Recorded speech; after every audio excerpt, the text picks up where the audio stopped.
Here we go. Let's get it. We live for the first time, man. How everybody doing today? What's the deal? What's the deal? Yeah, what's going on? Everybody. What's going on? All right, let's do some introductions real quick. D.Bail, introduce yourself, man. Yeah, what's good, bro? It's your PR specialist D.Bail representing for the Righteous Tongues podcast. We live powered by GrussellMedia.com. Glad to have everybody aboard. This is a place where we speak fluent hip hop inspired by different generations. You know, it's a family affair. We got a special guest on today. And we're gonna get it on for y'all right here, right now. YouTube.com/. Grussel Media USA. Subscribe, share, and like if you please. Peace and love. All right, BX boy. What's going on? It's the BX boy. Glad to be with y'all. Send Grussell Media Righteous Tongue Podcast. Shout out to all the Somebody guys. breathing. That's All right. undenied. Can y'all hear me? Y'all hear me? Yeah. Yeah, anyway, shout out to all the guests for coming through, for being a part of it. So, let's get it. All right, it's me, your boy, Undenied Real, aka Freaky Deaky Ty. Want to introduce my guest, my homie, my boy, Rapping Slick from the Any Given Sunday podcast, man. Introduce yourself real quick, bro. Hey, man, you know what it is, man. Crumbside All-Star #1. You can hit me on Twitter, Ravishing Slick.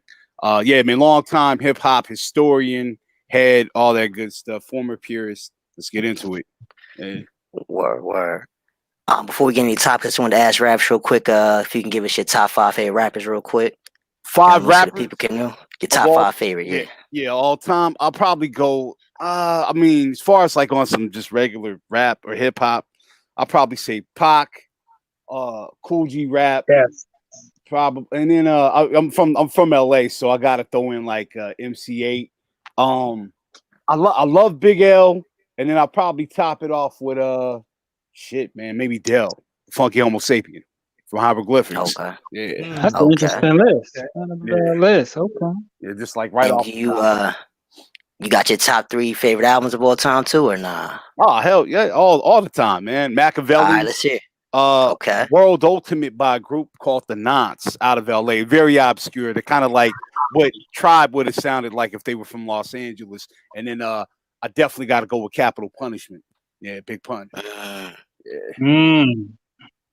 Yeah, I fuck with that list. That's solid. It's not bad at all. It's not the politically correct. You know, a lot of people would say, "Oh, Pac, Biggie." This, I love Machiavelli shit, but yeah, man. And then the bus stop shit. It was just like the Knots was basically a old school kind of hip hop group out of the Good Life thing. A lot of people heard about like the Far Side Freestyle Fellowship. They all came from that same camp. You know what I'm saying? Fact. Yeah. All right. So let's get into the first topic. First topic, we got Meg Thee Stallions having some contract issues with her label, 1501.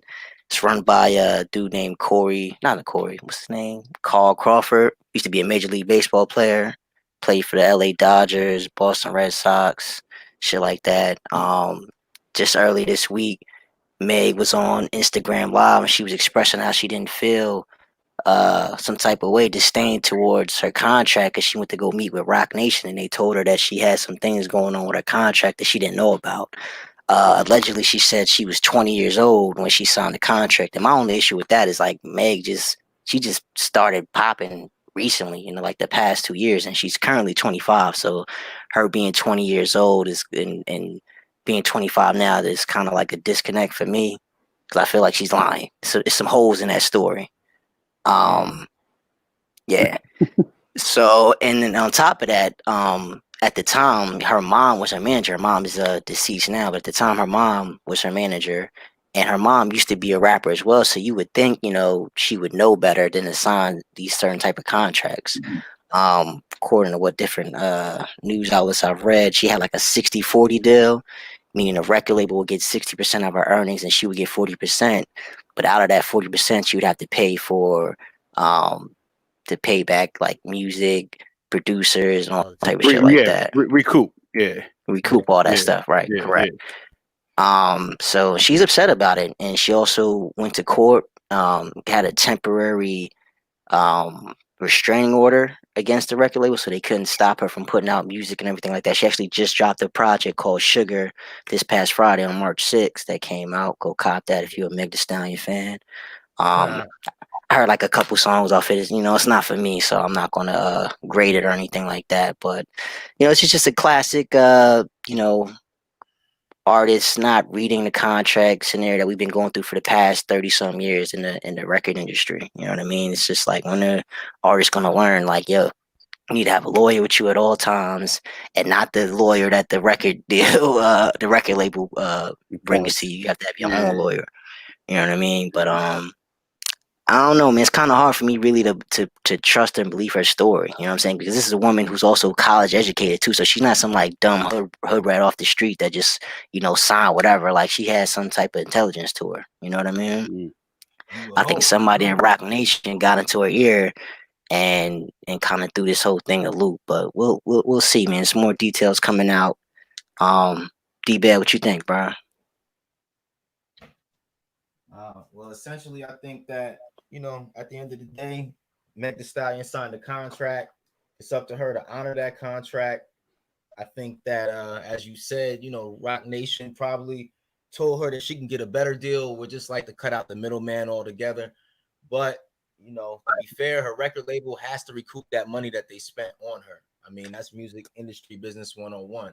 And I think she will be able to negotiate and use some leverage to get a better deal. But I think she has to make it right. The investment is the investment. So she got a chance to get on her feet. She blew up probably bigger than her expectations could have ever been. But to blame, the excuse of I was young and I didn't know any better, to me, that's more or less a cop out, especially since it was rumored that Megan Thee Stallion's mother, rest in peace, helped her to negotiate that deal. So it's typical, record business shenanigans. But once again, as we said, even in the last show that we had, like, this has been going on since the 50s and 60s. African American artists getting cheated out of royalties, getting cheated out of publishing. And at some point, the artist has to take some type of responsibility. She's highly successful at this point, and I think eventually, once she gets done recouping the bit of money that was already invested in her, she will be able to renegotiate. It's only right. But right now, I think she needs to just play her cards right, let it play out in court. Social media is probably the last place where, contract agreements and fine print should be try to be settled in public opinion, because most people obviously don't know what the heck they're talking about when it comes to these type of matters. So hopefully the two of them can come to some type of agreement. I think the relationship, unfortunately, is severed, but she's contracted. Contract wise, she has to pay it back. So that's just where we at with it, and let's see what happens. Word. Rapture, what you think, bro? Yeah, man. I mean, 60-40 and you messing with a major, that's not that bad. I'll be honest with you. Like, a lot of artists nowadays get wrapped in a 360 deal. I mean, it's one thing if you independent and you pop, but usually record game 101 is you're going to get bent over your first outing. And then, like as bruh said, you can renegotiate your contract once you pop and you have more leverage. Even in the contract originally that you signed. I met a guy named Cannabis once upon a time, right? Back in 2000, July 2000, right in the middle of his beef with LL Cool J.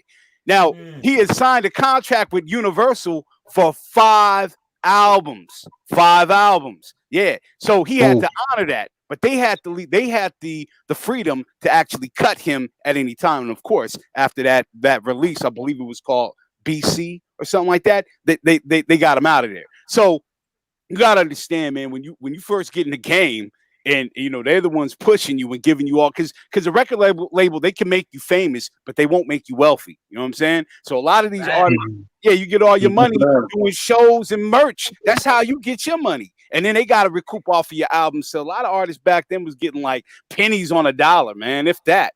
So yeah, man, this actually just said, like old boy said, somebody got in her ear and told her, like, look, you popping right now, break out this, let's renegotiate, break out this contract right now, and you can get some real skrill. But this is how it goes, man. Like, this is the game. You got to make yourself, you know what I mean? If you want to get paid, at least, off of those streams or whatever they call, whatever's going on right now. But yeah, man, 60-40 actually isn't that bad.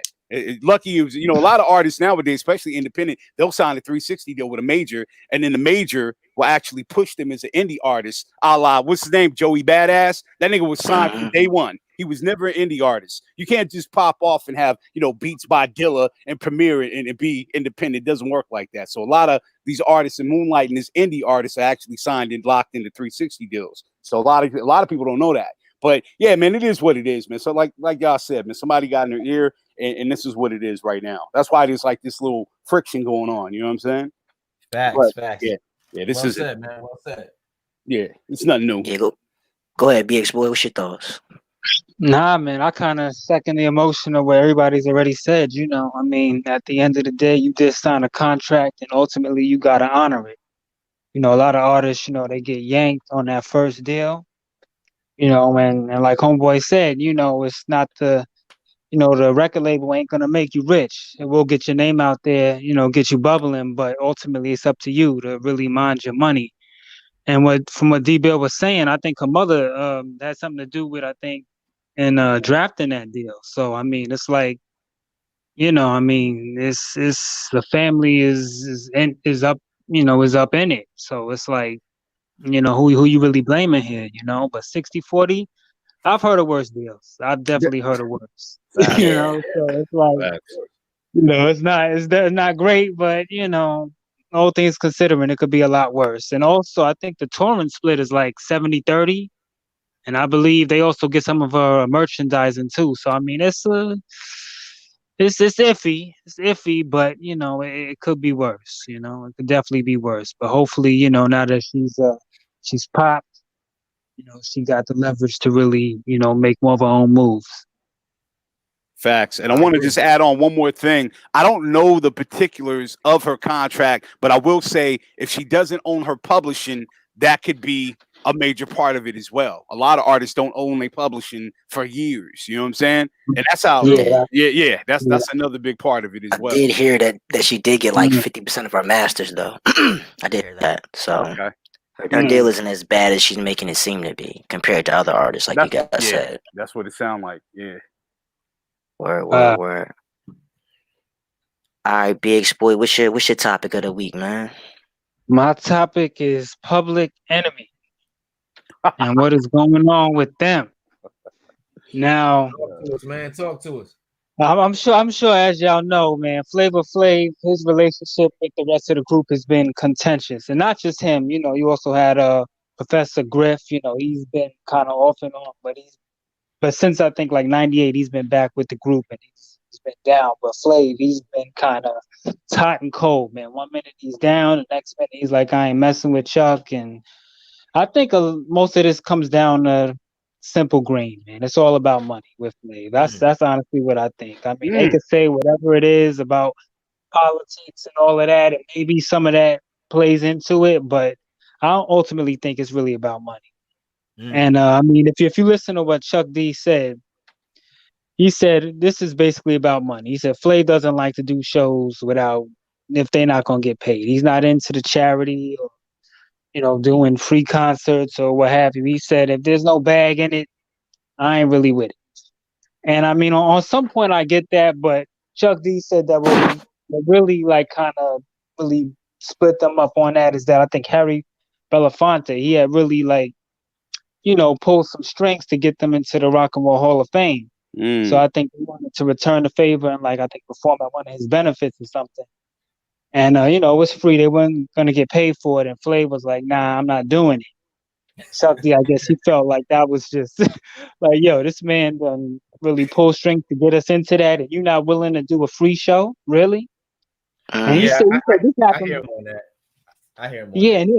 And he said this happened before. He said like, I think the last time they were on the ouch, it had something to do with money, and that I think Flav was suing him, and it's just crazy. And then you get this whole Bernie Sanders situation, and it's like, it's not Public Enemy endorsing Bernie Sanders because Flavor Flav is included in that equation, and I'm not supporting nobody, and this is just a mess. But I honestly think it's all about money at the end of the day. So when you see like headlines that Bernie Sanders break up PE, nah, man, it's the oldest, most simple equation in the world, money. Wow. I just think that's what it is. But that's not to say that, Chuck D might be making moves that everybody didn't agree with because he's the front man.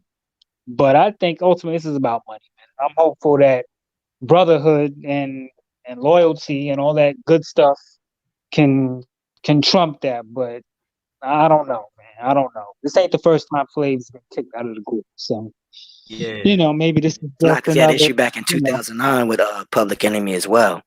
You know what I mean? yeah, He left the group. yeah. So I Bernie Sanders just was hope this definitely isn't catching a. some flack though for being to blame. And you know what the funny thing is? I was talking to one of my boys at work, and he was like, "Honestly, anybody could do what Flavor Flav does for the group. He's just a hype man." I'm like, Nah, "Yeah, Nah. but no, but no, yeah." no. I was like, "Yeah, but no." I think people don't understand that, like, when something hits, when something really pops off, the ingredients that make it, man, it's just something about the combination of those people together and then in the times, it's just something that you don't want to mess with, man. It's just something special about it. And I had to disagree. I'm like, I get what you're saying. He's a hype man, but Nah. it's different, man. PE is not PE without Flavor Flav. It's just not. Yeah. It just, and so I just wanted to get your thoughts on this foolishness. I wanted to, you know what? I'll touch on that, man. There's been friction between those two brothers, man. But one of the things I'll say about Chuck is I'm hearing interviews and I'm hearing him speak, and it just sounds kind of inconsistent to me. You know what I'm saying? Like one side he's saying that, Flav wanted a bag, and then he's talking about how Flav had this, this history of drug abuse that he didn't know about. A drug, that's true. I should have brought that. Yeah, you're right. You're right. But here's my thing though. That's the dress up though. I get that. Flavor we've all known, it's been well documented his past and domestic violence and drug abuse. But how do you say like a dude that you grew up with from the sandbox and you don't know he's addicted to crack for 10 years? Like, look at him. You know what I'm saying? So I don't believe that. Yeah. And it could be like, let's be real. For a minute, Flav was he was more popular than those dudes collectively. Remember Flavor of Love? Like that was a he was jumping off with the reality TV. He had a few reality shows that was jumping off, man. Yeah, the Bridget Neal, the little black man banging this surreal life. Yeah. So it's called Strange Love. But the only thing I'll say is that Chuck D was saying a lot of those PE dudes, they wasn't really feeling the way he was. I guess they thought he was kind of being like a character out there. He was being let me tell you, he was being a caricature, but he was getting paid. And they didn't like it. He was being exploited, obviously, right?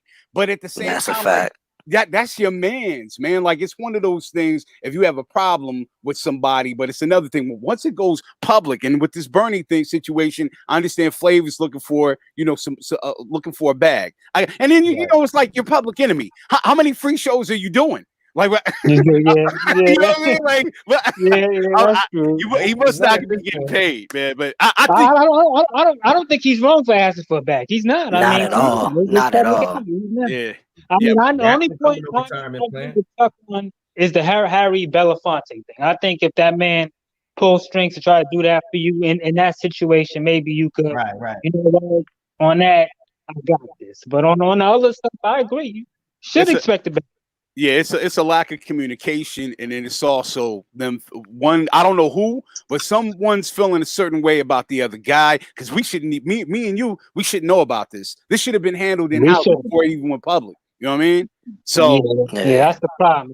It's tacky. Yeah, man, it makes us look real bad. But best believe Flav, even through all his trials and tribs, like, hey man, he's here today. He's still alive. But my thing is like, hey man, y'all gotta handle your internal issues in house, man. It should be y'all shitting on each other in the public, and everybody's it's on TMZ. Like Public Enemy on TMZ, like I hate that. You know what I'm saying? That's who broke the news. That's how I found out about it was through TMZ. You're right. Yeah, that should not happen. These are our like icons, man, and our heroes, man. These are our Dizzy Gillespie's, and you know what I mean? And Miles They shouldn't be portrayed like this. You're right. Yeah, man, it's making us all look bad, man. I love Public Enemy and Flavor Flav, like y'all said. He's not without Flav. You can't have Public Enemy. Man, he was an icon. Right. He was more than just a hype man or a mascot. He was a fucking icon. He's like your cousin who's wild. even though you might be on some serious BI, but you know your cousin's wild. He just added that element, and like you said, it was perfect balance, man. But you know, like y'all said, man, these are our heroes, man, and star, you know, icons. So yeah, should be out there. Yeah, and I definitely can't blame Flavor Flav for wanting to get a bag, man. Because like you said, them VH1 checks definitely drying up. So what you got for us, D.Bail? Yeah, man. Just the optics of that. It just looks bad, man. It just looks bad. Even if the whole incident wasn't directly caused by Bernie Sanders, it's just the optics of it. The enemy, you know, due to this whole political situation. I don't think it should have played out in the public, but unfortunately, once again, it has. And people are going to pick sides. Flavor Flav has been, you know, transparent with drug addiction with pretty much every interview that he's ever done. I mean, he was high during the Night of the Living Bassheads video. You know, I mean, I saw that on Vlad. Yeah, I mean, the dude has definitely had that issue for a long time, and that is early PE. So at the end of the day, I don't feel like slandering you know, Flavor Flav's name coming from Chuck D. I just think the optics of it it looks horrible. You know, that's your brother. Make sure he gets some help. If he wants rehab, make sure he gets some rehab. Flav said he's been clean for 10 years. I have no reason to believe it, believe differently, and not for nothing. I mean, the guy said he smoked $2,500 worth of crack every day. So there is no like turning back in terms of, you know, Flav is gonna look more healthier than he already did, you know. So it is what it is. Still looks like he's getting high. I mean, he smoked that much. He's not gonna turn back to whatever he was before. But like I said, I have no reason to disbelieve that he's not still getting high. And if he is, help the man out, man. But I just don't like the way that it publicly played out. And like I said, the optics behind it, with Bernie Sanders kind of being like the split between these two, it just looks horrific, man. Especially for the generation that grew up, you know, being inspired by them. There is no public enemy without Flavor Flav. I'm sorry, like that just goes and let me put this in perspective for y'all. All right, like what y'all just said, like that's your brother. We all got our own issues, some vices, whatever his might be, you know, drugs or whatever. But you got to get that man some help and deal with it internally. The Rolling Stones have been getting high since before all of us were in our father's nutsack. All right, and you will never see Mick Jagger and Keith Richards be shitting on each other in public like this ever. That's right. That's right. Yeah, it's crazy. It's crazy. As important as you know, African American solidarity is at this point, and you know, uplifting each other, like it's even more harmful in our community when we see things like this. So like they need to get it together, man. Seriously. Absolutely. Especially from Chuck D. I'm expecting. Hey, but that's who I'm really kind of disappointed in, man. Chuck D. Like straight up. Yeah, man. Yeah, like he's telling everybody, oh, I wrote all the songs. Nah, he's shitting on him. Oh, he's a crackhead. And nah, man, that's your man, man. That's your brother. Yeah, he should know better. Yeah. So it is what it is. That's a fact, man. D.Bail, man, what was your topic for the week, bro? My topic was talking a little bit about 50 Cent executively producing Pop Smoke's final album. Fortunately, all the leads have dried up with this young man's untimely death out in Los Angeles. Pretty much the police can't get any witnesses to speak up, and it's just kind of left a bad taste in everybody's mouth, especially in the hip-hop world. Pop Smoke was buried this past week in his hometown of Canarsie, Brooklyn. And, you know, it's just one of those things. It's kind of like he just dropped his second mixtape, and it seemed like, you know, his stock was rising at an all-time high. And then he goes out to LA, and this unfortunate thing happens to him, man. Big died in LA. You know, 6ix9ine was shot at in LA. Math Hoffa had an incident in LA during the battle rap contest with Disaster. Seems like New York rappers don't have a safe space in LA, and it's just kind of crazy that this is going down, you know. But 50 Cent has stepped in. He was a major inspiration to Pop Smoke, and he's decided he's going to pick up the ball as a promise to Pop Smoke's family and mother, and he's going to executively produce this album. So he reached out to a number of different heavy hitters, including Roddy Ricch, Drake, and Chris Brown. I think this is a good look for, you know, Pop Smoke's legacy. 50 Cent definitely has had a major impact on a lot of young artists that have come up, and I think this is what the family wants, and I think this is what the fans are looking for. And hopefully they can put something together good. It's just unfortunate that rap artists are, seems like they dropping like flies in this particular era. Whether it be drug addiction or just all out beef going on. It's just like a real sad situation, man. So Pop Smoke was leading a movement, not necessarily the most positive movement in Brooklyn with the drill music amongst the youngsters is very, very popular, but it's a lot of gang connotations with it and unfortunate negative circumstances that have been surrounding this young man and a couple of artists, over the past couple of months to the point where they can't even perform in New York City without the police officers and other law enforcement entities trying to shut them down. So as we wait and see what happens, you have to wonder this is going to be another Biggie Small situation where we never found out who killed Big and why this happened and why this continues to happen. So wow. If y'all have any thoughts on that, yeah, let me I wanted to protest real quick the LA thing because I'm from LA. Can we just say that those are isolated incidents, brother? Like yeah,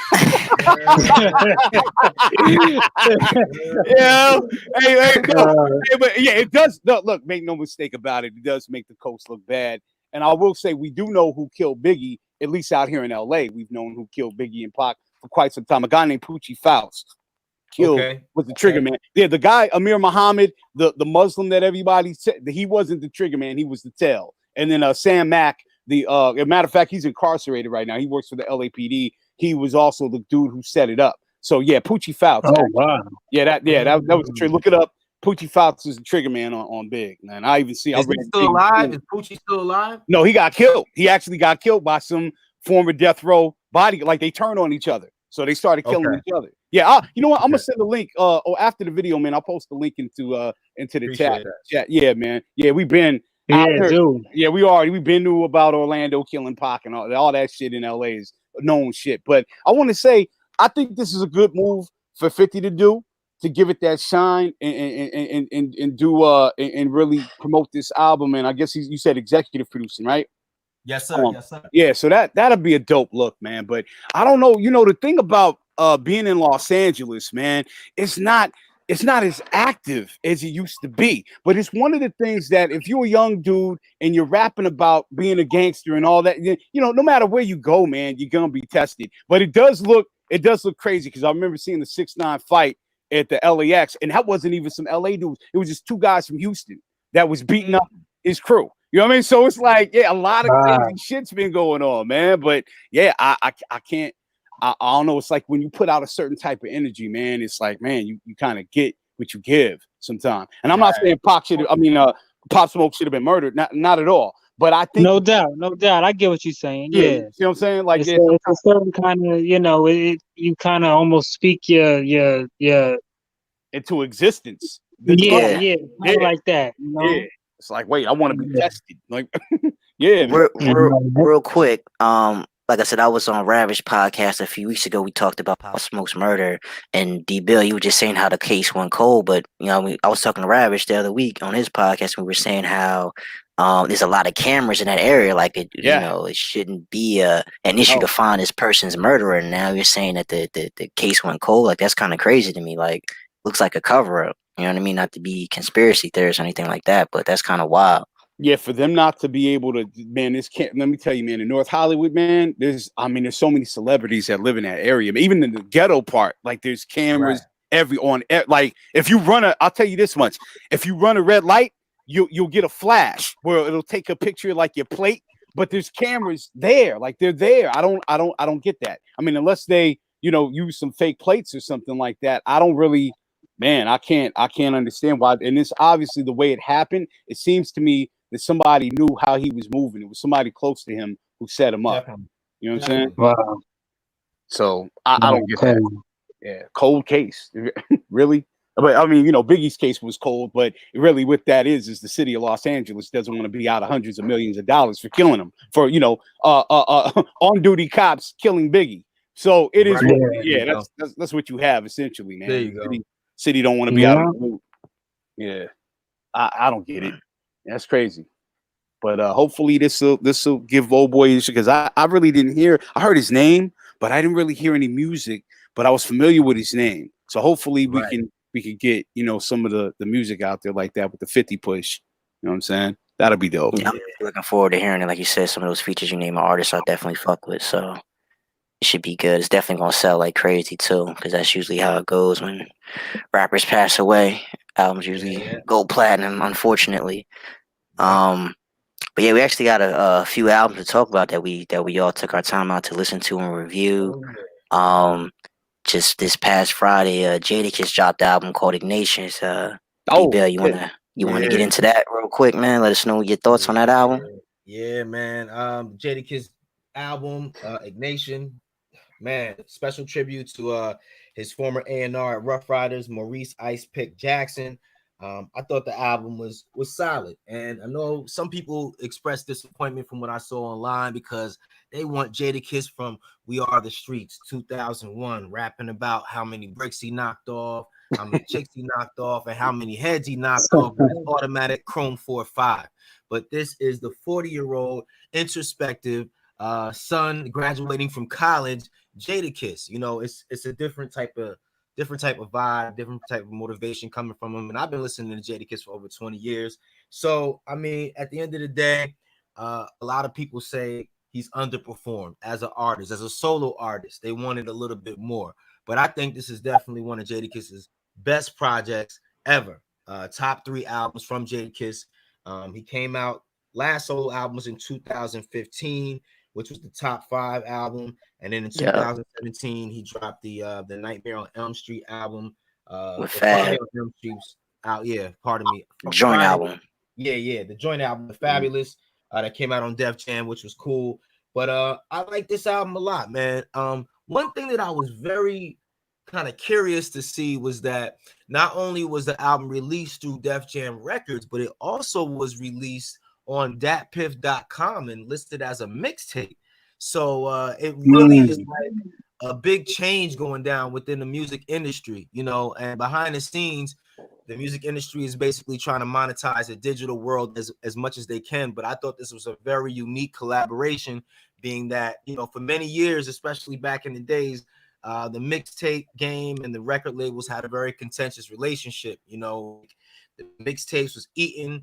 Record labels wasn't really happy with that, but the mixtapes was necessary in terms of breaking artists and pushing artists. So to see Jadakiss not only on all the regular streaming platforms like Spotify, Tidal, and Apple Music, also to have his album on Dat Piff signifies something major is going on, where it seems like the mixtape sites and of course the record labels will be working hand in hand. But more or less, this album is very mellow. It's not as grimy as, you know, prior Jadakiss projects. Myself, I love the flow of it. Not too many tracks, just enough to, you know, just to give us that taste without it being overwhelming. I mean, back in the day, we used to get albums with like 25, 26 tracks, including the skits. Yeah, it's like 12. Yeah, 13. It's like 13. Yeah. We live in an era where, you know, we don't have attention to detail as much as we used to. And even like, you know, I feel some type of way sometimes, even the way that we rate albums sometimes on the Righteous Tongues podcast, which is why I try to get away from rating the albums. But Undenied Real, aka FPT, insisted that we go back to at least giving y'all a little bit of insight on these albums, because when just impressions, you know what I mean? Gotta rate the album, get a ranking or anything, but just our impressions, let the listeners know what they should be looking forward to, you know, as far as music is concerned. You know what I mean? Yeah, but so, you know, respectfully, man, sometimes it takes a little bit of a time just to pick up that vibe. Like there's certain things Let the music marinate. Yeah, you let it marinate. I feel like you do the listeners a better justice by really giving them, you know, a little bit more in-depthness on what to listen to, because there's certain things that you'll miss out on unless you're listening to easily disposable artists, you know what I mean, where, you know, they're like giving you such basic music that it doesn't really take a lot for you to sink it in. But a guy like Jadakiss, I give that man a respect to say, you know, I want to hear the album a couple times before I give a rating. But overall impressions, Hunting Season joint with Pusha T is, you know, just MC heaven right there, man. You know what I mean? Two of the best, just doing what they do best. Ferocious bars. Of course, you know, Pusha T still taking shots because, you know, Drake is still in his feelings about it. You know what I mean? The whole beef that they had. He said, you see, I moved the line just to score, headshot, just to keep Adidas pure. You know, so Kiss is like co-signing this beef essentially. You know what I mean? Hopefully, Drake doesn't feel no type of way about Jadakiss allowing Pusha T to give him a headshot on his album. But that joint is crazy. I also like the Jada's Keep It 100 joint, man. For the first time, you hear Jadakiss singing on his hooks, man. He's in a happy place, was like, man. oh, He's in a happy place, and it sounded dope, man. And I love introspective. right. And I love when he gives like that introspective feeling, like when it's deeper than just the commercialism, the cars, the jewels. The second verse of that song, he's talking about a friend that he had, some discretions with, man. Apparently, his friend got him for some bread. He's kind of talking about, how he feels about it, and just saying, keep it 100, man. And that's what everybody loved the locks for, man. Living off experience, that's something that we've been taking in terms of jewels as listeners for many years from all three of them. I love the features on the album altogether, even down to the Days Loaf, Millie's, and the Needle Man joint, Government Cheese. I thought everybody came real hard on that. Seems like Jadakiss is trying to spread his wings a little bit, more or less, not just being a musician, but he has SoRaspy.com, which is a digital platform he's been working on for a number of years, and he's been grooming a couple of young artists. And they, it seems like that's the type of mode that he's going into. In addition to his health food store, you know what I'm saying, that he was working with alongside with Styles P. All right, so yeah, Jadakiss, grown, mature, talking about his son having an alpha mind and how he's leaving cars and land to him. It's just a grown-up Jadakiss, man. A lot, sweeter of an album than most people would have liked, but even the girly joints of the album, I definitely respect. And I think Kiss is, coming into his own in a good, mature way, man. So those are my impressions of this album, Ignitus. Shout out to Kiss, man, for always dropping that consistent, solid flavor, man. I don't know what y'all thoughts of it is, but yeah, I want to. Yeah. I was gonna say, you know what? I don't know who produced. I downloaded it a few days ago, actually. But what I will say is, this album, to me, the lyrics is always on point with Kiss. But for me, the production has really good continuity. Like, it's really consistent, right? Like, my favorite track of the song, fuck it. I'm on some braggadocio shit. It gotta be Me. You know what I mean? That song to me. Oh yeah, that's my favorite song. Yeah. Me. Yeah. I like that, man. I like that one. That's classic Jada. Yeah, man. And I just feel that this album is dope because, like you said, he's not trying to be the young Kiss. It's growth and maturity. As a fan, you always want, damn, where's that hardcore shit? That made me start loving this dude, right? But it's one of those things, as an artist, you've been there, you've done that, and it's time to grow. And a lot of fans don't. They want you to incorporate that rawness back into it. It can still be hardcore or something like that, but like you said, we're not, popping Glocks and none of that anymore. And yeah, man, it shows growth. The lyrics are definitely dope. The features, like you said, everything's hit and everything. Those sentiments, I agree with 100%. But I would say the production, because at the end of the day, it's music, right? So the production value is definitely, to me, it grabbed me. You know what I mean? So yeah, it's very, very consistent, and the continuity flows. But yeah, man, it's definitely. If we were gonna rate it just off of my first impression, definitely a 9.5, 10 easy. Like you said, you got to marinate. Yeah, but like he said, I like this, man. I want artists who are in their 40s to do this type of thing. The common like refine hip hop, take it somewhere and polish it. You can make it. We used to think it was only for niggas in their 20s, right? Off the street, speaking their truth. But now, you know what? Now it could be for that next, that Generation X as well, as long as you take it somewhere and not try to be, 20 something years old again. You know what I mean? Not just a young man's game. I agree. Yeah, upgrade. Yeah, that's all. This is that. I hear that. That for me. Yeah. All right, well, my thoughts, I'm gonna keep 100 with y'all, man. Cause like the song says, I'm a huge Jada fan. Like, Jada's definitely my top 5 favorite rappers, so I hold him in like a high regards when it comes to lyrics. I just thought the album was okay, man. Like, I wasn't really impressed. I'm gonna keep it honest. I wasn't impressed, man. Cause like, y'all understand, it's not even like I need Jada to spit some gangster shit. You know what I mean? Some hood shit. I just missed the punchlines. Like, there were times you would listen to a Jada song or any song he was on and just stop the song immediately and have to rewind a verse. You know what I mean? I didn't get any of that on this album. You know what I mean? And then the first song I heard was Me. So when I heard Me, I was like, yes, like we getting that old Jada back. And then when I get this, I'm like, like it's cool, but it's just not what I expected. Like he's definitely spitting, but like the way Jadakiss spits now is like he's an OG. So he's just spitting game to you in rap form. You know Let what me I ask you mean? a question. Let me intersect. Go ahead, rap. So there's 13 tracks on this release, right? How many Right. tracks of what you just said, like that type of Jada? How many tracks would you need for him to put that on 13 tracks for you to get your fix? Do you feel? Good question. Yeah. That is a that good is a good question, question. man. I mean, if I had 5 other songs like Me, I'd have been straight. Well, half the LP, man. Yeah, you see, you showing your age. You showing your age. Millennial confirmed. Yeah. That's the album, man. Let me have this, man. Let us old dudes have this one, bro. I mean, I'm cool. Like I respect the growth because, like I said, this is basically Jadakiss's 444 Jay-Z type of album. You know what I'm saying? I respect it too. Like you can have these type verses and this type of content that you're rapping about, but just I just wanted better ball, just better punchlines. Like I didn't have one moment in the songs where I felt like I got to stop the track and rewind it back. Like there were times on the album where I felt like other rappers had better verses than Jada, and that's never the case. Like the song with Pusha T, Hunting Season, I thought Pusha destroyed Jada on that track. You know what I mean? And it's usually the opposite. You know what I'm saying? 'Cause I remember on the Clip's first debut album, Lord Run, the track Jay on there, and he destroyed everybody on that shit. You know what I'm saying? So it's like it's not a bad album. Not What?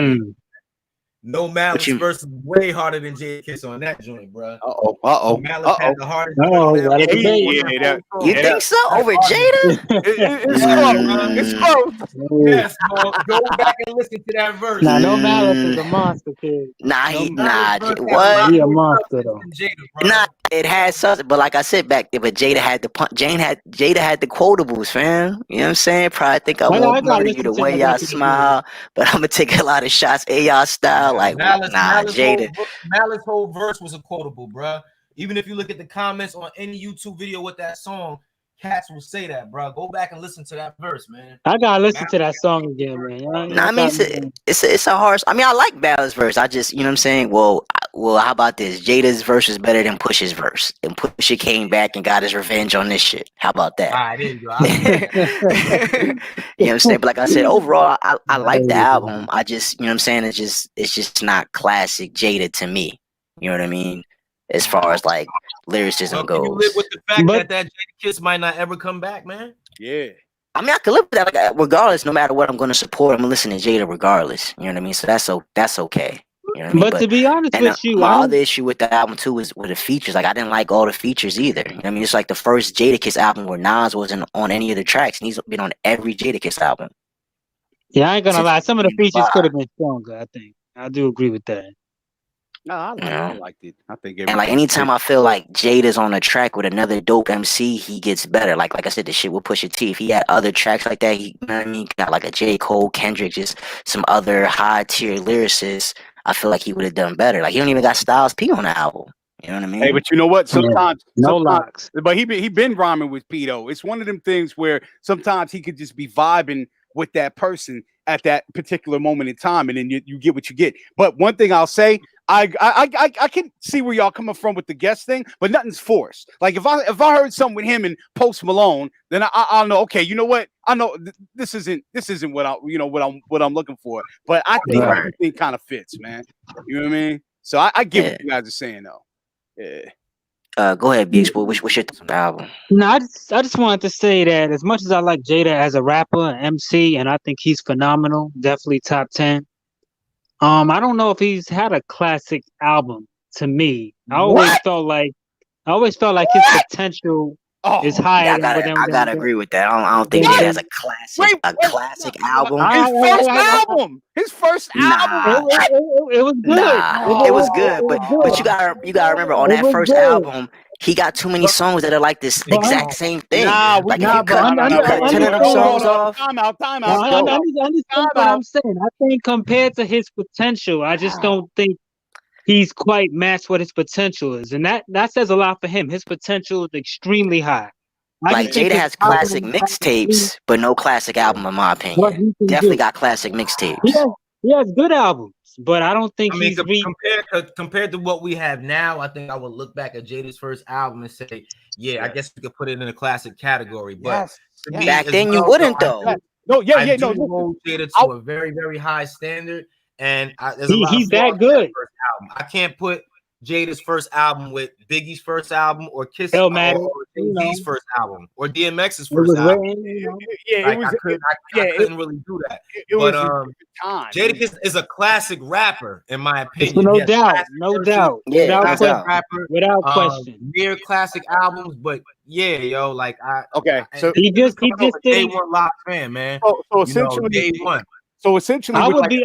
Discography is better than Jadakiss's solo. Yeah, to me, Styles P makes better music. He's not a better rapper, but he makes better music to me. And Styles has a classic album. You know what I'm saying? Styles got a few classic albums. Wait, hold on, wait a minute. We can start. Hold on. I don't know about that. Hold on, one at a time. Let rappers talk. One at a time. Album. Hold on. We gonna make it. Produced by The Alchemist holds up today. You could go bump that today. Oh, that's dope. Listen. That's dope. No, what you guys are saying that he hasn't had his Jay-Z's Reasonable Doubt is Nas Illmatic. I agree. A single project. Yeah. That's what I mean. Okay, I agree with that. However, I do put his first release in a classic. It's a classic to me, man, because at the time I was doing my white collar crime thing, and that was just thumping. You know what I mean? It's like when my brother went to college, like the college dropout Kanye thing was like his thing. So I kind of that was my thing, man. Buying cars and being with women that I shouldn't have been messing with. Hey, man, I don't know. It just resonates with me that album, man. Okay. But, I feel that. No doubt. I think A Gentleman and a Gangster is way better than A Kiss the Game Goodbye. That's just my opinion. But you know what? I would say that's a good album. There's a difference between, like you just said, brother, the classics, like the game regards these albums as classics overwhelmingly, and then what you call PCs, personal classics. Classics that just resonate with you, like in that mind state. Kiss the Game Goodbye is a personal classic for me. Because that was a year for me that I remember like the back of my hand. Jadakiss dropping his first solo album was really monumental for Locks fans, for the game in general. So yeah, it's a personal classic to me. But if the Vibe magazine, Source magazine, all of these major media outlets that we respect, the ones that we respect, not the culture, not all. But if they don't acknowledge it as a classic album, like in the same tier as like Life After Death, Reasonable Doubt, anything in that category, then I can respect that. I can say, okay, I'm not mad at that. Right. But there's certain albums that's like they're not classics to the world, but to me they are personal classics. There's a number of albums. I got albums like that, brother. And you described that perfectly. I couldn't have said it any better myself, man. He said he's that's real, said, man. Straight up. Yeah. So that's just how I feel about that album. But I do see some flaws with it. I just think it was too many songs. I love Kiss the Game Goodbye, but it was mad songs. That's the only thing. But if you take away 10 of those songs, it's a classic. Take away 10 of those songs, it's a classic. Word is born. And as a solo album, Jadakiss might have more solo classic records than most artists. I'm just saying album wise. Right. I just album wise, albums with that's cohesive. And to agree with you, I think this is one of his most cohesive albums. So that's why I put it in my top 3 of Jadakiss albums. That's how much I feel this album personally. Yeah, definitely. Yeah, I would put it in there too. Top 3. It's this one. Yeah, it's a good one. It definitely is. I want to listen to it again though before I really rank. Well, hold up. If y'all got this thing y'all top 3, Jada, which albums are you taking out? Because you got Kiss the Game Goodbye. What was it? What was the next album? Kiss of Death, and then you had the Last Kiss. I didn't like the Last Kiss. Okay. Yeah, I didn't. You didn't like the Last Kiss? Wow. Like I said, I want to listen again to before I really rank it, but okay. It's just a good one. It's a good one. It's a good one, yeah, definitely. Yeah, I mean, I give like a 7.5 out of 10. You know what I mean? Right now, like I said, I gotta sit with me some more. You know what I mean? BX, boy, you had an album that you wanted us to talk about. Royce the 5'9" Let's talk Allegory, about right? Royce. Yes, the allegory. Uh, I'm a big Royce fan. I've been following him since. Well, I remember the first time I heard him. It's ironic. It was actually on a video game. It was Grand Theft Auto 3. I forget what song it was. I think it was like, I mean, shit, you got to get it how you get it. But you I'm a know, I rhyme heard till I the can't song rhyme no was, more. Shine till I can't yeah, shine no yeah. more. Yeah. Yeah, and I'm the king. I heard, I'm like, who is this? So, you know, I started, you know, checking it out and all of that. And I said, okay, this cat, he's kind of nice, kind of nice. So I've been following his career ever since then. I was like, what, 02, 03, whatever it was. Wow. So, you know, I listened to this album and I was like, it's pretty good. It's definitely a grown man Royce. Y'all talk about Jadakiss on his grown man shit. This is definitely Royce on his grown man shit. This is the album that I got to be honest, man, that if this was like produced by like Talib Kweli or like Mos Def or something like that, it wouldn't surprise me because this is a very, I don't want to say pro-black, but it's a very, I'm not even like saying like socially conscious, but it's an album that Yeah, Royce, he's really spitting on substance, you on right. things that really matters to him, things that matter to the culture. He's just kind of really taking it all in as an OG and just really spitting a lot of game to a lot of young brothers out here that's getting caught up in a lot of different situations, man. Even the skits, and I'm normally not a big skit fan. Mm-hmm. That turned me off of quite a few albums in the past, but the skits here, I think they really, for the most part, they serve a purpose. Oh, Especially when facts. you I got love like them skits. Yeah, father talking to his son and just kind of giving his him daughter game and actually. jewels. His daughter. His daughter, excuse me. Yeah. Just giving them jewels and like on how to move and how to like be a young lady and just it's really, you know, I really have to tip my hat to Royce. He's really grown as an artist, man. I remember when he was kind of like Jada, you know, spitting all that gangster shit. Okay. All right. Yeah.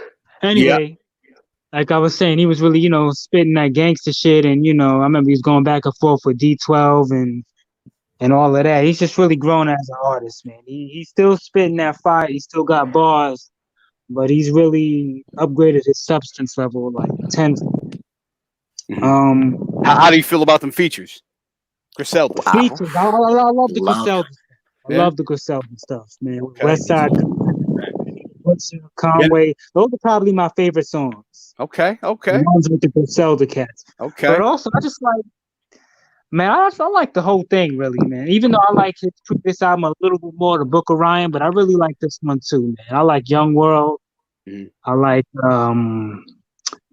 it's a song with Generation is Broken. I mean, I just like it, man. Royce is at a That's point actually where a skit. The song after it's called Overcomer. Yeah. That's the song you're talking I'm about. talking Yeah. about the West Side Gun. Yeah. That's Overcomer. I love that's one of my favorite songs on there too. Yeah, that I one. also like the song with Premier and I think Kusala. I'm blanking on the other guy in there, but the song with Premier, I love everything they do because they you got talking a about group Ashwin Benjamin, I think. Yeah. Bronx. On the Yeah, Block. Yeah, that's my On the favorite Block, track. right. That's my favorite track. Okay. Yeah, should go hard. Should go hard. I really Yeah, gotta man. listen to it again. I like Dope Man too. They got a Sex Entertainment Man, which is funny. Yeah, I just like the album, man. I really like it. I think this is one of Royce's best, even though I think Book of Ryan still tops it in my opinion. But I really like this one, and I love that he got, you know, Griselda each on a track, all killing it. On their own track, yeah. Yeah, I that's really dope. thought that was really cool, and it's cool to see the Slaughterhouse connection with King Crooked, who kills everything he's on, in my opinion. Always. So, you know, I just Too bad he can't kill anything for himself. But yeah, I hear you. Not a Shots damn fired. he ain't got an LP to mention of, bro. I'm sorry. Yeah. I'm sorry. Go ahead. Yeah, I mean, I can't totally disagree, but you know, he got the Jada syndrome. Let's say that. Yeah, let's say that. Nah. Man, not to the extent that you know, but because they neither one, you know, but still they do their thing, man. But I really like this album. I like the growth. I like where he's coming from. Okay. I'm feeling it. So what y'all brothers think? I I mean, agree. I'll go right into it. Go. Oh, You got it. Yeah. like I said, out of all the albums that came out this past month, this is by far my favorite. Like, I want to touch on what Rapture was talking about the features because not just Griselda's in here, but you had T.I., Graf, Vince Staples. Like, you know what I mean? He had some spitters on here. I think T-Pain is on one of the tracks as well. Yeah, man. I don't think This is this is. T-Pain's on one of them. I feel like he was on one of these tracks, man. No, I I could be don't think he wrong, was. I don't think so.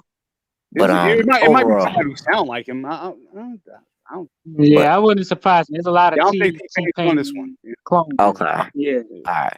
But overall, I really like that. Like, this is what I was talking about earlier. Like, as far as with the Jadakiss is concerned, like, Royce is talking about some deep shit. He's, you know what I mean? He's on his black love shit. You know what I mean? Black pride or whatever like that. But he still has bars. He's still spitting. You know what I mean? Like, I'm always gonna be behind rap Definitely. that has a message behind it. You know what I mean? And this has plenty of messages in it. So like, this has been the album I've been bumping the most too since it came out. Like I said, I love the features. Royce produced the whole album as well. I love the beats on here.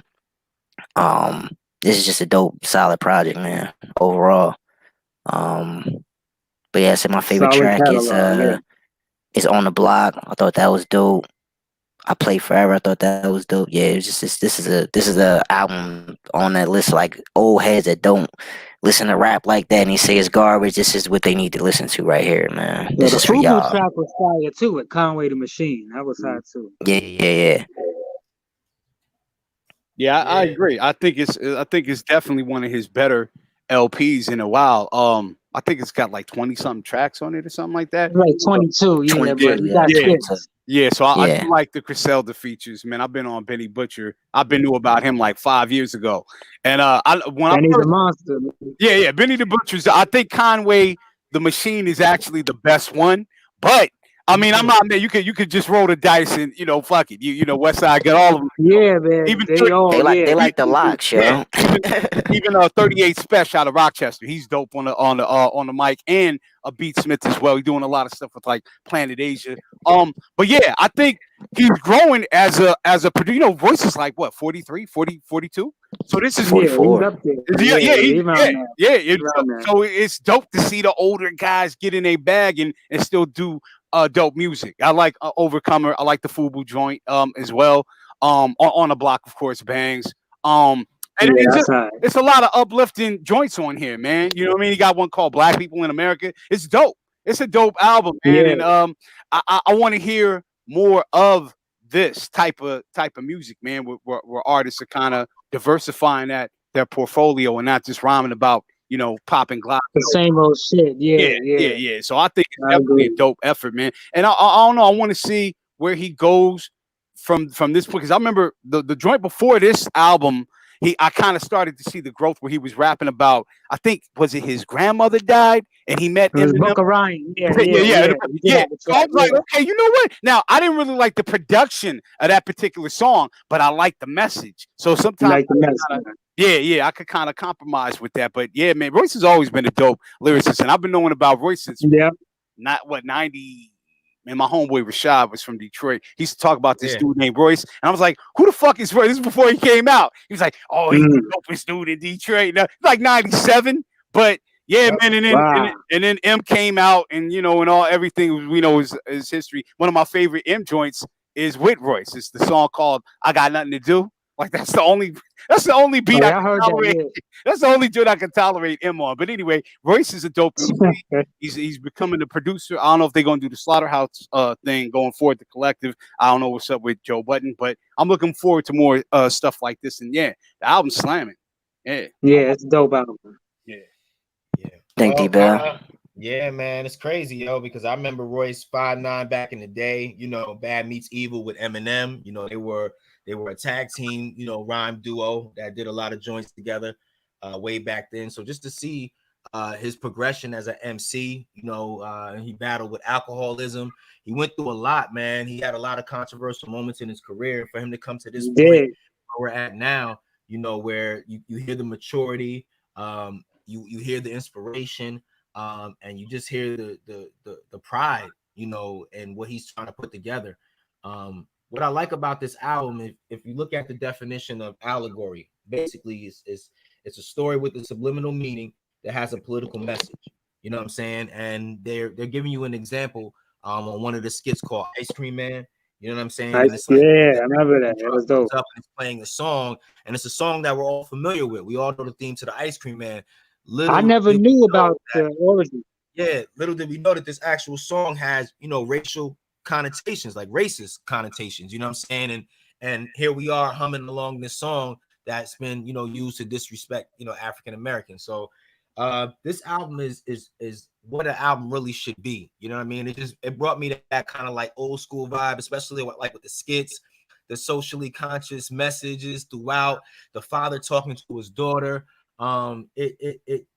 It's a very important album, and that's what hip hop needs to become again. Hip hop needs to have a message of importance. You know what I mean? Sort of like, what Public Enemy brought to the table, which is why, back to that just for a second, I'm just so disheartened with, Chuck D and Flavor Flav falling out publicly like that. But this is an important album. I mean, there's a lot of jewels being dropped on it, a lot of knowledge on it.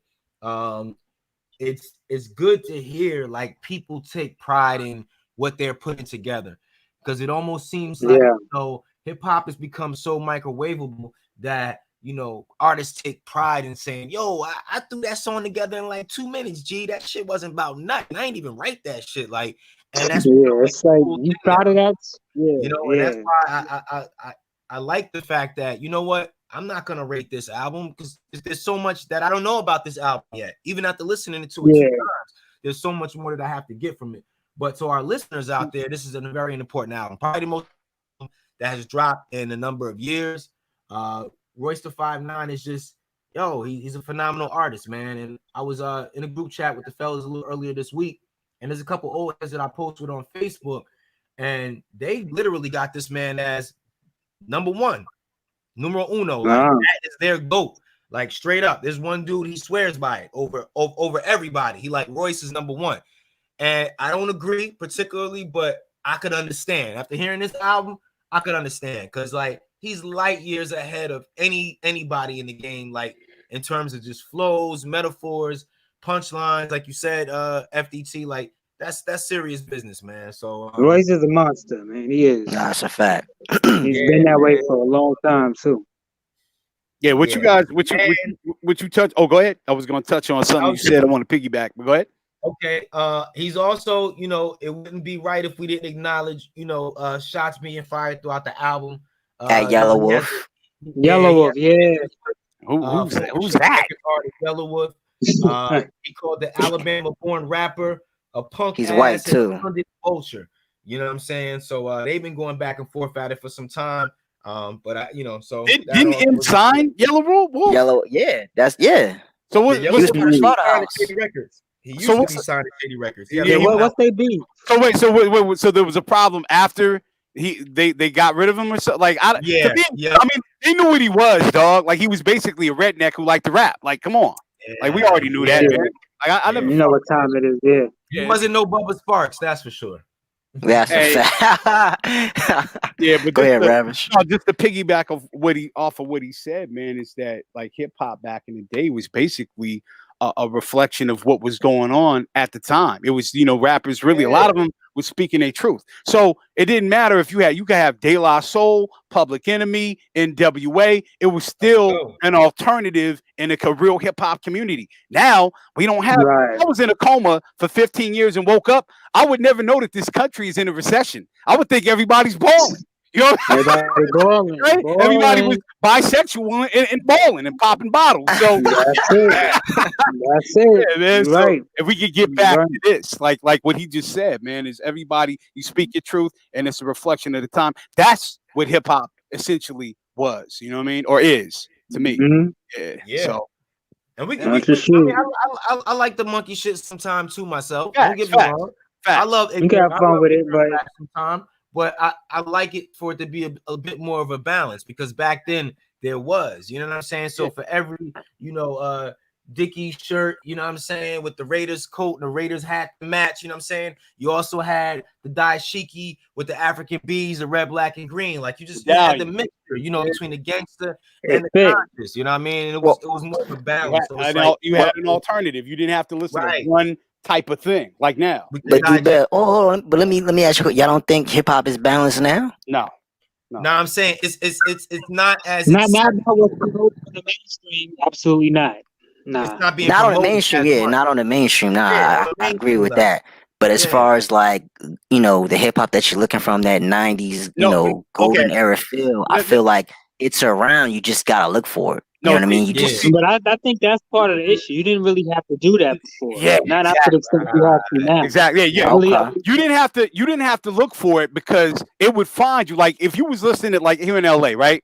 It was the whole death row era, even after NWA, but we had the wake up show. So you would just turn on Sway and King Tech and it was there. Same thing in New York. right. You could listen to Biggie, whatever, but you had Stretch and Bobito. It was there. It was accessible. Now you gotta fucking dig. You know what I mean? Like it's different. You do. Undenied. It's You totally do. like if you didn't real hip hop would find you and it hit you. You would like, damn, what's this? Okay, I'm listening to G Funk. I'm listening to Snoop Doggy Dogg. But wait, oh shit, wait, the Boot Camp Click?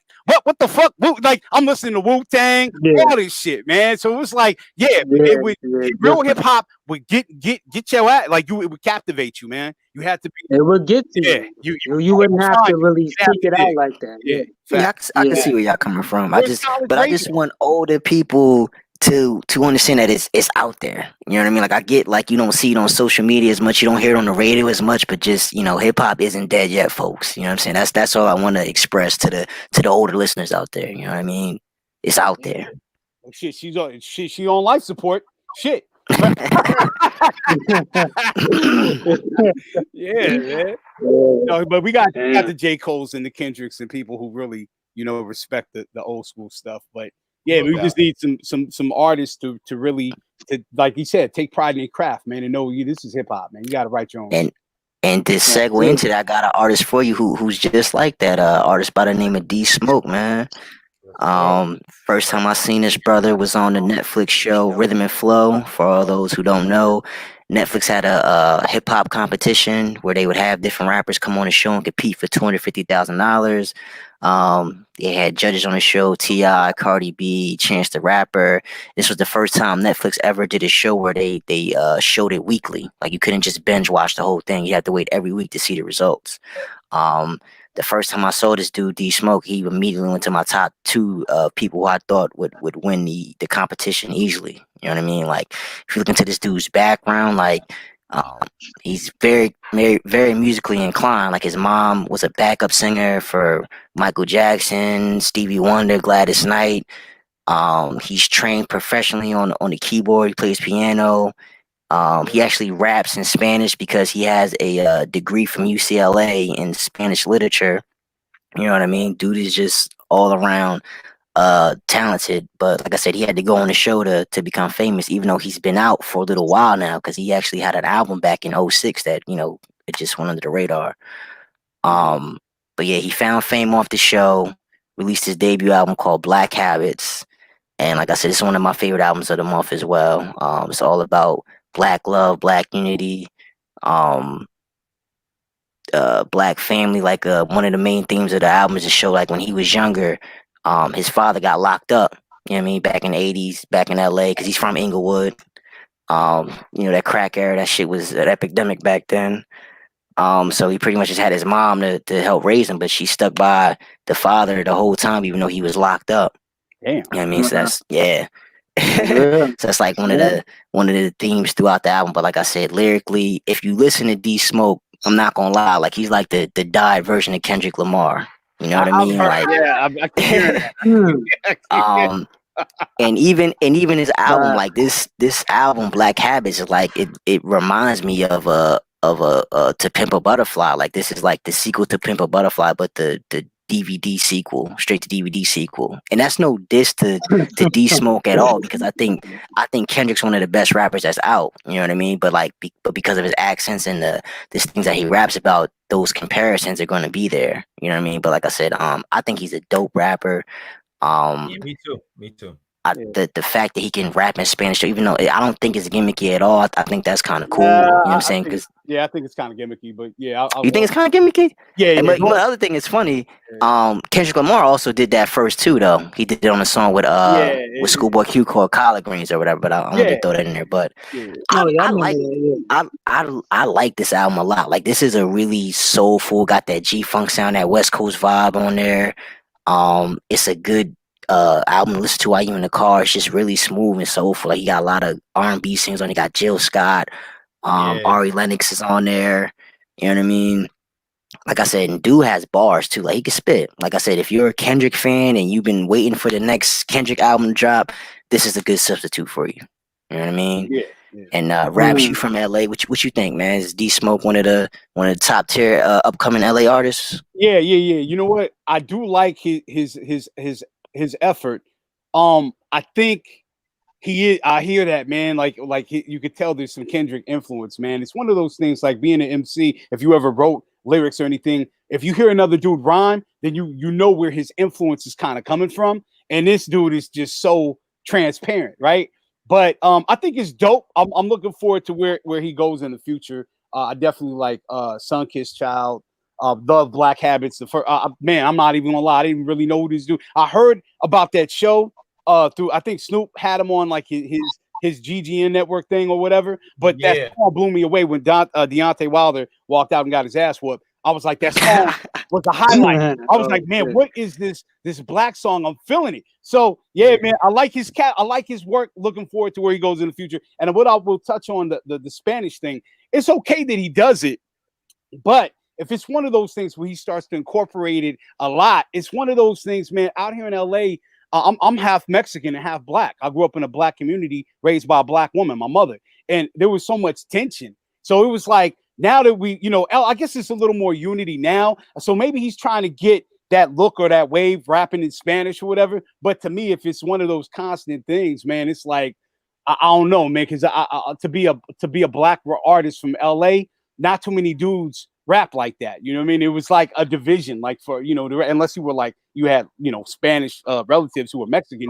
So to me, it's just like, if I keep hearing it, and I've been hearing it more and more often, like even on the radio and everything. So I'm like, man, come on. We didn't fuck with the essays like that. Now it's funny. One of my best friends is a Mexican who was part of the essay gang. So there's growth and it's cool, but it's like one of those things like in your music, man. It's like when Kobe was rapping in Italian. I was like, man, I know this ain't gonna work.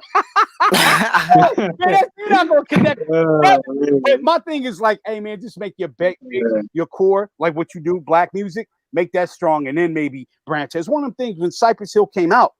They weren't Mexican rappers. In fact, Be Real is from a black neighborhood, but they just said, hey, you know what? We're dope MCs and we're going to let that shine, right? Establish yourself as a dope MC. And then maybe 3-4 albums later, you got the Spanish. They started and bring that in. Yeah. Exactly. It wasn't like, oh, I'm a dope Latin MC. Look at me play off of this whole La Gigante Mexican way. No, it was like, you know what? We're dope MCs in our own right. Let's establish that first, right? So that's right. I'm in LA, man. You hear a brother rapping and talking in Spanish, like, okay, you've been locked up. All right.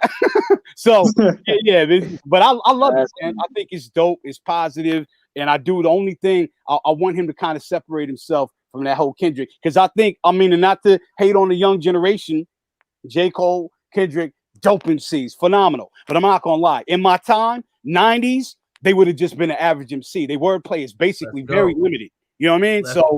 Yeah. So it is what it is. Yeah.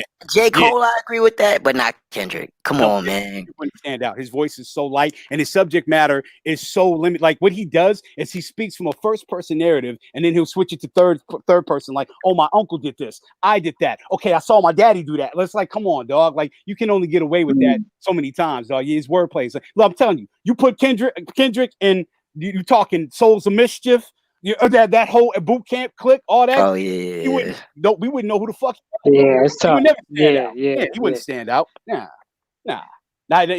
He would be average. You're right. There's so many great artists of that era, and they just regarded as like, yeah, they were. Right. Yeah, cool. I just want the young dudes to step their game up, man. I think D Smoke, there's room for that, for growth, for sure. Yeah, but he reminds me of another dude from Compton named Buddy, and he's like a rapper. R&B guy, so they kind of, their careers are kind of parallel. Well, we don't really know. Buddy did a lot of stuff with Nipsey Hussle, but before he died. But yeah, this dude is dope. So yeah, definitely, I'll let y'all definitely, man. get to it. I like the LP. I give it like a 7.5. Yeah, I like it as well, man. And off top, I can relate to the dude. He's an educator, man, and that's kind of like where the Spanish speaking comes in. I don't think it's anything that's being forced because D Smoke is actually he was a Spanish and music theory teacher at Inglewood High School. Oh yeah, I forgot to add So that. Yeah, that's thanks, also, man. a piece of his persona. That's a big part of who he is. And even if you look at some of his videos on YouTube, you'll see like some of his former students in the comments, bigging him up. So I think that's just a part of who he is. I don't find it to be forced at all. But unfortunately, he does sound a little bit like Kendrick. But his story is his story. You know what I mean? Sometimes people can't help their verse. I think it's actually a credit to, him as an artist that he's able to pull it off without it sounding like he's trying to be like this man, because his experiences, like I said, are his experiences. Some of my favorite joints on the album are the Gasper Yanga with Snoop Dogg, man. Yeah, I love that song. He Yeah, that's sounded dope. like he just fit in with Snoop so well, like Death Row Snoop. Like, you know what I mean? Like, he just brought back that type of energy to the song, man. The album for the most part is very soulful, man. I like the family aspect of the album. I think that's really, really cool. He got everything from like jazz, spoken word, gospel. Like, it's a little bit of everything within this, man. So it definitely is like one of those kind of fulfilling meals. This is not like no microwavable, quick stuffing type of meal. Like, it's definitely something that'll make you think. It'll give you a little bit of introspective just within your own life, man. And it's a very inspiring record. I agree with FDT. I like to ride with it. In your car, I mean, you zooming off this, man. It's definitely a dope vibe, man. And looking at his performance on that show, man, on Netflix, man, like his last performance where he played the piano. Yeah, I totally slept on that slow. I slept on that very, very slowly. I also just slept on the show as a whole. But this dude is definitely talented. And if there's anything that new artists can pick up from this, is like, yeah, you got to come with more than a one trick pony. You know what I'm saying? Like, these type of artists, a guy like D Smoke, like his name doesn't give you much to think about. It just sounds like some generic, enemy on like a Final Fight type of game. You know what I'm saying? But dude definitely has a lot of substance with him, man. And I think he's gonna be around for a very, very long time, man. But I like his message. I like his flow. I like his bars. Yeah, man, I'm definitely gonna be checking for more of D Smoke. Yo, he's also ghostwritten songs for people too, like the Pussycat Dolls, Jaheim. I can see that, man. I can see that. BX, what you think about the album, man? I gotta be honest, I didn't hear all of it. I heard like the first 11 tracks, and from what I heard, I love the soulful vibe. I love the energy. I love the positive tip that he's on. I also love that Gospel Younger, that joint with Snoop. Yeah. However you pronounce it, that joint is fire. That's all right. Man, I was pleasantly surprised myself. That was I'm like, okay, you got Uncle Snoop on there. All right. But yeah, man, I'm really like what I heard so far. I do want to hear the rest of it. I know he got a joint with Ari Lennox, and I love Ari Lennox, so I want to hear that. Sure. But yeah, man, from what I heard, man, he's doing big things, man, and I just want to hear more. Yeah, would you guys like a Kendrick D Smoke collab? Would you be interested in that? Yeah, I feel like you have to do it now. Yeah, right. It has to happen now. Yeah. He's affiliated. But that'd be cool though. That's another thing. He's affiliated with TDE because his brother is Sir, a TDE artist, Top Dog Entertainment. That's Kendrick's record label. So So that's what makes me think why he didn't get put on. I feel like Top was like, man, you sound too much like Kendrick. We can't sign you. So that also might be a blessing in disguise for him as well. It's like now he can set his own banner and do his own thing. Like the affiliation is good enough. You know what I'm saying? So it's obvious that he's gonna be doing his own thing anyway, man. He reminds me of like a West Coast Big Crit, man. You know what I'm saying? Okay, that's a good. That's a good. It's not a bad comparison. I ain't gonna hold you. Like that's the I like the socially conscious vibe with it. You know what I mean? But he's definitely got a lot more in the tank, man. I think he's gonna show us some great things over the next couple of months, man. Yeah, he's definitely a talented dude, man. But like I said, like you said, I didn't even know that part about him being a teacher and teaching Spanish. Now that makes sense, but at the same time, like I'm like, okay, you know what? man, hold back on that Spanish shit for the next hour. But maybe do like a half and half joint. But no, that's actually pretty dope, man. I didn't know he was. It is, man. Yeah, man, he's talented, man, and I'm looking forward to the next joint. Hopefully, he can separate himself. But I would like to hear him and Kendrick. Like, what could they cook up together? That'd be kind of cool. It would be. It would. Yeah. I think Whatever it is, it's gonna be about Black Power. Just know that. Ain't nothing wrong with that, man. Ain't nothing wrong with Not that. at Also, all. what you said about him not being with Top Dog, I kind of got a theory, man. I think Top Dog is on their way out. Like, I don't know why, but Really? man, Absol was supposed to pop. And that a Schoolboy Q is nothing. Like, so What? Yeah, he's trash. Listen, Oh, man. I'm not the biggest Trash, Schoolboy bruh. Q fan, Hey, but I'm not even a big fan of him, but he got hits, bro. Hey, Schoolboy Q got hits, let me tell you, bruh. I know you can't recite one bar from that dude. Listen, I know. No, but look, I think it might be Kendrick or nothing with that label. So, like he said, man, that might be J-Rock too. You don't like J-Rock? No, I like J-Rock, but I don't really like his albums. I don't really like his Hold on, albums. you didn't like the Redemption? Yeah, That shit was fire. No, I didn't. That shit was pretty good. It was cool. It was better. It was. I think it was better than Follow Me Home or whatever. But I'm just not. I'm not a big J-Rock dude, man. Yeah, Wow, you a Cali dude? Okay. Yeah, I'm not. I don't know why, man. Man, I fuck with the whole Top Dog period. Like even SZA's nice. Like SZA's huge. You know what I mean? You think Top Dog's gonna be out, bro? Yeah, yo, SZA, actually, they're saying that her voice, like her vocals, are done. Like she's saying she can't sing. I heard about that too. Yeah. Oh yeah, I did hear that too. I But did hear that too. With you guys, J-Rock has improved. Like over the, I gotta take that back a little bit. I do fuck with him, but yeah, he's like when he first started out.